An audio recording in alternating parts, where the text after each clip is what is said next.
कामना छ र सहभागी हुने सबै उपस्थित प्रतिस्पर्धी हुनुहुन्थ्यो। यहाँले आफ्नो खेल विधालाई निपुणताका साथ, सक्रियताका साथ, निष्ठाका साथ अगाडि बढाउनुभयो भने कति पनि यो रूपन्देही भैरवा क्रिकेटको लागि उभर भूमि हो।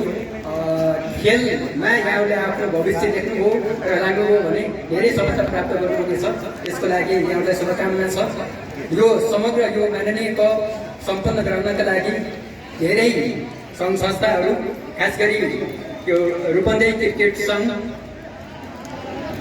जसले धेरै कुराहरू यहाँ यो खेल मैदानदेखि लिएर प्रशिक्षणदेखि लिएर धेरै सहयोग गर्नुभयो।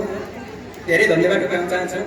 शान्ति सुरक्षामा खट्ने सुरक्षा मित्रहरू, स्वास्थ्यमा खट्ने सुरक्षाकर्मी मित्रहरू, स्वयंसेवक मित्रहरू, सम्पूर्ण खेलाडीज्यूहरू,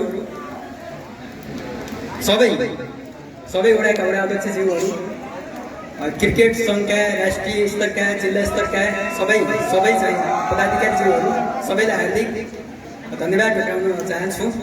र यो अन्त्यमा यो खेल र यो एउटा खेलको माहौल सिर्जना गर्नका लागि माननीय मन्त्रीज्यूले बजेटको व्यवस्था गरेर अनि यो रूपन्देहीमा भैरवामा खेलमय वातावरण बनाइदिनु भयो। त्यसको लागि हृदयदेखि आभार प्रकट गर्दै समग्रमा अन्त्यमा सबै सहयोगी मन र हातहरूलाई पुनः धन्यवाद दिँदै र खेलाडीहरूको उत्तर प्रगतिको कामना गर्दै यो समापन सत्र समापन भएको निवेदन गर्दै बिदा हुन्छु। हस्त, धन्यवाद, नमस्कार।